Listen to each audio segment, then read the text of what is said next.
Bismillahirrahmanirrahim. Assalamualaikum warahmatullahi wabarakatuh. Alhamdulillahirrahmanirrahim. Assalatu wassalamu ala asrafil anbiya'i wal mursalin wa ala alihi wa ashabihi ajma'in, amma ba'du. Yang saya hormati Bapak dosen dan teman-teman hormat Allah Subhanahu wa taala. Pada kali ini saya akan menyampaikan hasil diskusi kami dari kelompok 5, yaitu dari kelompok 5. Pemateri pertama adalah saya, yaitu tentang Rijaul Hadis. Rijaul Hadis adalah ilmu yang membahas tentang hal-hal hikmah dan sejarah para perawi dari kalangan sahabat, tabi'in dan al tabi'in. Ilmu ini digunakan pada hadis yang baik dari sahabat, tabi'in maupun dari sebelum-sebelumnya. Dalam ilmu ini kita dapat mengetahui keadaan para perawi yang menerima hadis dari Rasulullah SAW dan dari sahabat-sahabatnya seterusnya di dalam ilmu. Diterangkan terakhir dalam sejarah atau ringkasan riwayat hidup para perawi mazhab atau disebut dengan mazhab yang dipegangi oleh para perawi dan keadaan para perawi menerima hadis. Ilmu ini sangat penting dipelajari banyak orang, karena hadis ini terdiri dari sanad dan matan. Maka mengetahui keadaan para perawi yang menjadi sanad merupakan 10 pengetahuan.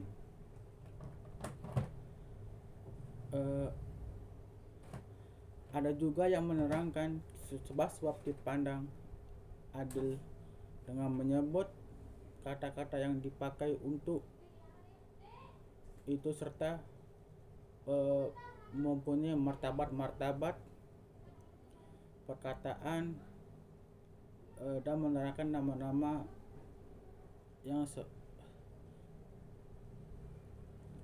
serupa. Contohnya adalah Muhammad al-Mutqawil, yaitu orang yang banyak orang yang menyebutnya dengan sebut muttaqin atau muftarik. Ada yang menerangkan nama-nama serupa, sebutan sedang dalam tulisan serupa seumpama Muhammad bin Aqli dan Muhammad bin Uqail, di mana martabat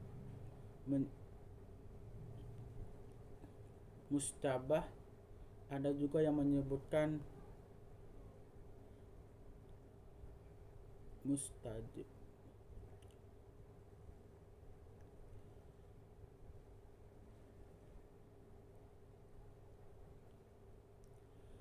Ada juga penjelasan dari istilah-istilah yang kita kenal, yang sering kita kenal, yang sering dipakai, yaitu adalah sanad dan matan.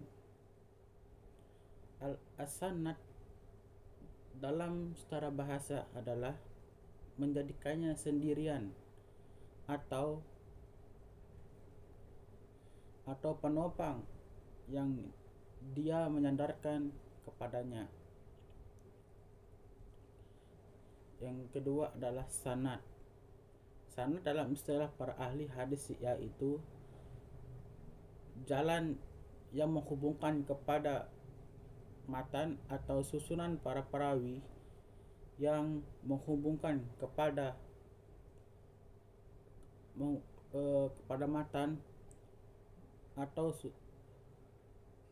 dinamakan sanad, karena para mufad bergantung kepadanya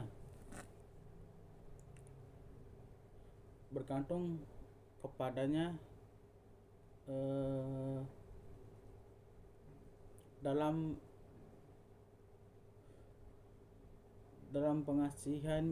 pengisian hadis pada sanad. Dan ketiga adalah al-isnad. Al-isnad adalah orang yang mengangkat hadis kepada mengatakannya, yang seperti adalah Ibnu Hajar mendefinisikan dengan menyebut jalan matan, disebut juga rangkaian para rijaul hadis yang menghubungkan ke matan. Dengan demikian maknanya menjadi sama dengan sanad. Yang keempat adalah musnid. Musnid adalah orang yang meriwayatkan hadis dengan sanadnya. Yang kelima adalah matan. Menurut bahasa adalah apa yang keras dan meninggi dari permukaan bumi. Yang keenam adalah matan. Bismillahirrahmanirrahim. Assalamualaikum warahmatullahi wabarakatuh. Baiklah, nama saya Bayi Elis Kayanti dari kelompok 5 akan melanjutkan materi dari teman saya Anang Ferdiansah, yaitu tentang sejarah kemunculannya. Mulainya penggunaan isnad. Penggunaan isnad ini sebenarnya telah ada di masa sahabat Rasulullah Shallallahu Alaihi Wasallam. Orang yang menyampaikan padanya yaitu hadis Rasulullah Shallallahu Alaihi Wasallam.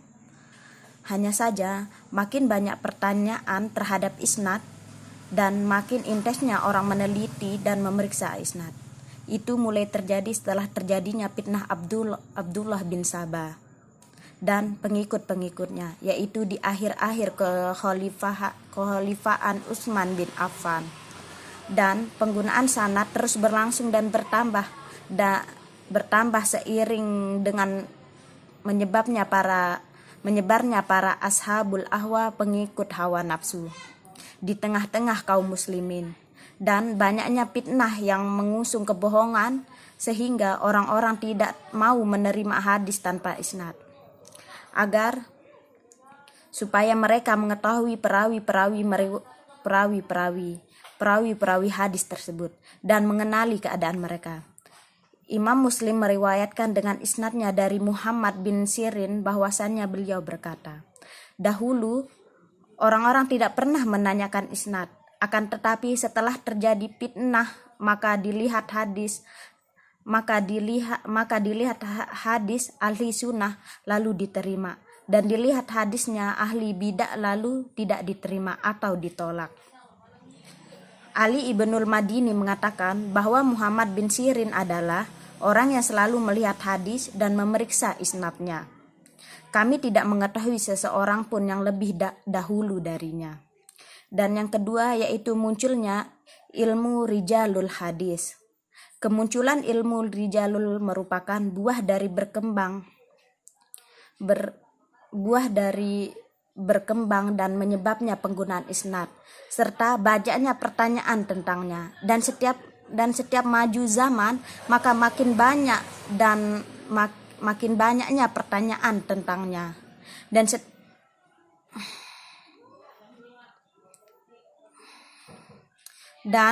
karena itu maka panjang jumlah perawi dalam sanad, maka perlu untuk menjelaskan keadaan perawi tersebut dan memisah-misahkannya.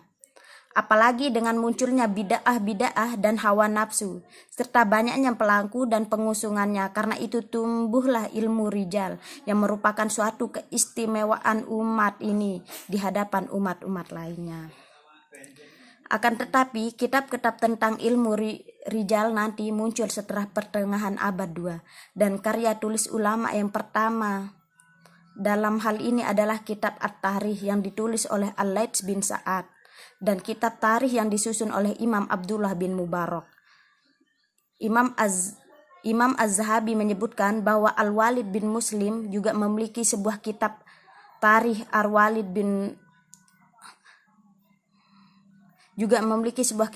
Ar-Rijal. Lalu secara berturut-turut muncul karya-karya tulis dalam ilmu ini, di mana sebelum masa-masa kodifikasi ini pembahasan tentang perawi hadis dan penjelasan hal ihwal mereka hanya bersifat musyafah atau lisan, ditransfer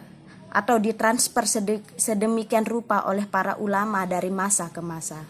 Baik, mungkin hanya ini yang dapat saya sampaikan. Assalamualaikum warahmatullahi wabarakatuh. Dengan munculnya bid'ah dan hawa nafsu, serta banyaknya pelaku dan pengusungannya, karena itu tumbuhlah ilmu rijal yang merupakan suatu keistimewaan umat ini di hadapan umat-umat lainnya.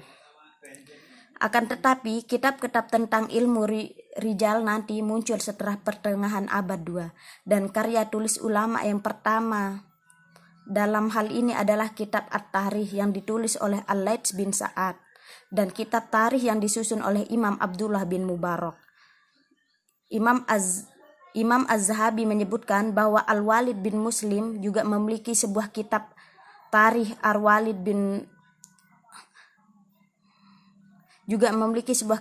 Ar-Rijal. Lalu secara berturut-turut muncul karya-karya tulis dalam ilmu ini, di mana sebelum masa-masa kodifikasi ini pembahasan tentang perawi hadis dan penjelasan hal ihwal mereka hanya bersifat musyafah atau lisan, ditransfer sedemikian rupa oleh para ulama dari masa ke masa.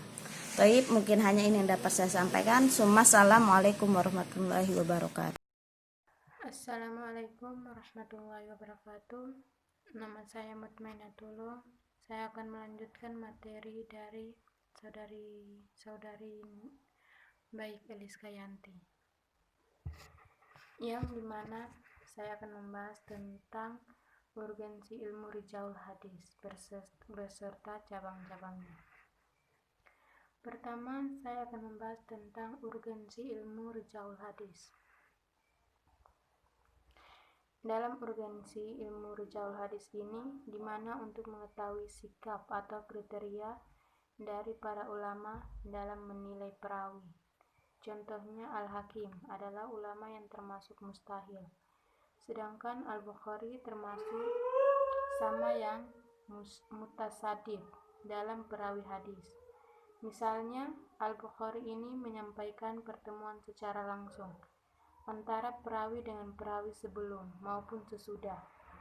Dalam hal ini, Al-Bukhari memakai istilah liqah, pertemuan, bukan hanya muasharah. Yang kedua, mengenai cabang-cabang ilmu rijalul hadis. Para penyusun kitab-kitab ilmu rijalul hadis, mereka menempuh beberapa metode pada masa awal sehingga melahirkan percabangan dalam ilmu rijalul hadis. Adapun cabang-cabang ilmu rijalul hadis ada 3.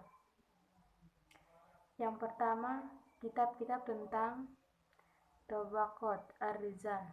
Ilmu Tabaqat mencakup 4 tabaqat, yaitu sahabat, tabi'un, at-taba'ut, tabi'un, dan taba'ul atbah.